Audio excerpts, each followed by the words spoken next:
खासी आज किन आउनु भयो आमा? रवि बिना कसुर थुन्या छ, रविलाई प्रश्न बताएको। के कारणले यो कुराहरू कहाँबाट थाहा पाउनु? मैले थाहा पाउँछु नि, हेर्छु फेसबुकहरू तिन। आमा तपाईँको नाम के हो? लीला देवी हो। लीला देवी मल्ल हो। लीला देवी मल्ल। कहाँबाट आउनुभयो? बाफलबाट। बाफलबाट आउनुभएको छ। कति वर्षको हुनुभयो हजुर?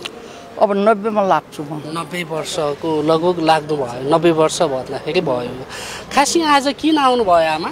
रवि बिना कसुर थुन्या छ, रविलाई प्रश्न बताएको। के कारणले यो कुराहरू कहाँबाट थाहा पाउनु? मैले थाहा पाउँछु नि, हेर्छु फेसबुकहरू तिन। विकसुरमा थुन्या छ रवि। आफूहरू एकदम भ्रष्टाचार गरेर खाइरहेका छन्, रविलाई थुन्या छन्। आमाले राणाको शासन पनि हेर्नुभयो है? राणाको शासन पनि अलिक केही पूर्ण रूपमा भए पनि केही रूपमा भोग्नुभयो। त्यसपछि राजाको शासन त राम्रैसँगले भोग्नुभयो आमाले होइन?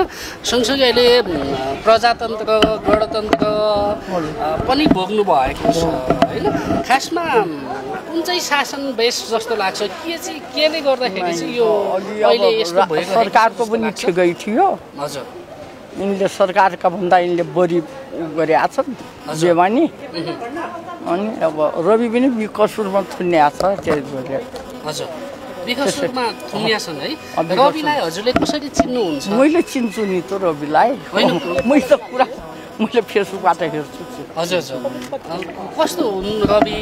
तपाईँलाई कस्तो लाग्छ? राम्रो मान्छे हो रवि। हजुर, अनि अब केही गर्ला भन्ने जनताहरूले सबैले भन्छन् है, केही गर्ला भनेर हो। अति रविलाई थुन्ने मान्छे जो हुनुहुन्छ उहाँहरूलाई चाहिँ के भन्नुहुन्छ तपाईँले?